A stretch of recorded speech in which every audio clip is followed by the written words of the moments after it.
Bonjour à tous, ici M. Tadine Touman, fondateur et promoteur de l'entreprise de biotechnologie Tadine Fourni. C'est la toute première entreprise de biotechnologie en Afrique. Alors pour ceux qui nous découvrent pour la première fois, nos missions sont celles de la santé, de la sécurité et de la souveraineté alimentaire du continent africain grâce à la biotechnologie. Alors pourquoi la biotechnologie?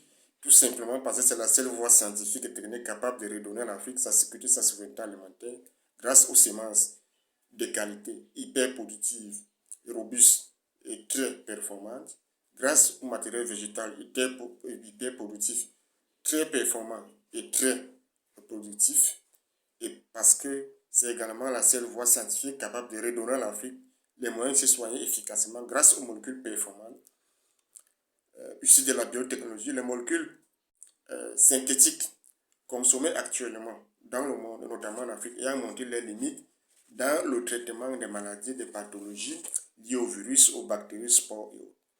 Alors, ceci étant dit, dans cette vidéo, il est question d'attirer votre attention, vous les porteurs de projets, vous qui souhaitez investir dans l'agriculture commerciale ou bien dans l'agroalimentaire en Afrique, sur le choix de culture, comment opérer de manière efficace et stratégique le choix de culture à faire dans lesquels vous pouvez investir pour être performant, pour être efficace et pour pouvoir atteindre vos objectifs. Alors, il est très important avant d'y arriver de d'abord vous rappeler que lorsque vous voulez investir beaucoup d'argent en agriculture, compte tenu du contexte global hyper compétitif et instable, vous n'avez pas le droit à l'erreur. Vous n'avez pas le droit au tâtonnement. C'est pour cela que je conseille toujours à tous les porteurs de projets sérieux de commencer par l'étude de faisabilité qui garantit la réussite opérationnelle et technique du projet et le business plan qui garantit la réussite financière et économique du projet. Alors, toutes ces études ici, nous les menons ici à Tadine Fournier ici pour tous les clients qui nous contactent et qui sont sérieux dans leur dynamique. Alors, ceci étant dit, il est également important, lorsqu'on revient à notre sujet du jour, qui est le choix des cultures, de vous rappeler que on a au moins 6 niveaux si on a décidé 6 niveaux de prise de décision dans le choix des cultures à adopter. Alors, le premier niveau, qui est un indicateur très puissant, c'est la balance commerciale. Alors, la balance commerciale, pour un pays, par exemple, comme le Cameroun, c'est la différence entre les biens et services produits par le Cameroun et exportés à l'extérieur et les biens et services importés de l'extérieur. Alors, c'est ça qu'on appelle la balance commerciale. Lorsque vous, le porteur de projet, vous avez ce document, vous l'analysez, vous allez par exemple découvrir que, pour le cas du Cameroun, que le Cameroun importe beaucoup de riz, beaucoup de maïs, beaucoup d'équipements électroniques, beaucoup de matériaux de construction et beaucoup de semences. Alors, en ce qui concerne par exemple des semences, nous ici à Datinefou, on a constaté que bien évidemment, c'est grâce à la balance commerciale qu'on a constaté que le Cameroun importe beaucoup de semences. On a donc décidé, et c'est ce qui est le cas dans plusieurs pays africains, ou bien dans la majorité, voire dans l'intégralité des pays africains, d'arrêter cette série de devises.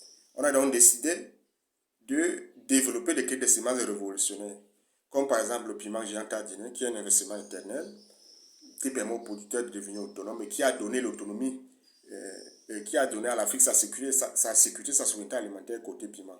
On a les deux variétés de patates douces tardinien, on a le super manioc tardinien, on a la technologie de graines de manioc tardinien, on a le super poivron tardinien et bien d'autres qui arrivent. Vous voyez comment, grâce à la biotechnologie, on révolutionne totalement un secteur comme celui de l'agriculture de l'agroalimentaire. Grâce au matériel végétal, grâce aux semences hyper productives, robustes et performantes. Ce qui n'a rien à voir avec les semences classiques qu'on retrouve dans les marchés, qui ne peuvent pas permettre aux producteurs d'atteindre leurs objectifs de performance. Alors, on continue par exemple, après dans la balance de paiement, on évolue pour arriver au niveau où toi, le porteur de projet, avant d'opérer le choix des cultures, tu dois connaître ta cible. Tu dois connaître les besoins de ta cible, tu dois connaître leur pouvoir d'achat, tu dois connaître leurs envies, tu dois ainsi de suite, ainsi de suite. Là, c'est l'étude de faisabilité qui te donne toutes ces informations. C'est l'étude de faisabilité. Vous voyez donc pourquoi il est très important d'utiliser les process, d'aller pas à pas. Alors, quand vous connaissez déjà votre cible, vous maîtrisez déjà votre cible, vous pouvez donc structurer de manière efficace la production, les coûts de production, la rentabilité. Ensuite, vous devez donc vous assurer de la disponibilité de vos ressources. Et pour savoir réellement les ressources à mobiliser, c'est l'étude de faisabilité.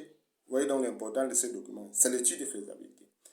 Et le business plan également. Ensuite, vous devez vous assurer, comme je le disais ici haut, d'avoir des semences révolutionnaires pour être compétitif sur le marché. C'est pour cela que toutes nos semences permettent, que ce soit la semence du piment géant tardinais, le super macabo tardinais, les deux variétés de patates douces, la technologie de la graine de manioc, ou bien le super manioc tardinais, bien d'autres.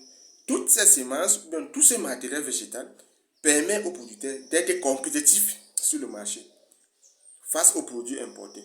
Parce que si tu utilises les semences classiques, tu ne pourras pas être compétitif face aux produits ou bien aux services importés. Il est également très important pour vous, pour finir à ce niveau-là, avant de choisir une culture, de regarder son potentiel de produits dérivés. Parce qu'il y a des produits que quand tu mets la main là-bas, quand tu investis dedans, tu vois tout le potentiel de produits dérivés que tu peux créer autour de ce produit, ou bien de cette culture. Donc c'est très important. Alors, vous pouvez nous contacter en bas de cette vidéo, bien via notre WhatsApp Business, si vous avez un projet sérieux de création de richesse agricole et agroalimentaire en Afrique. Merci et à très bientôt.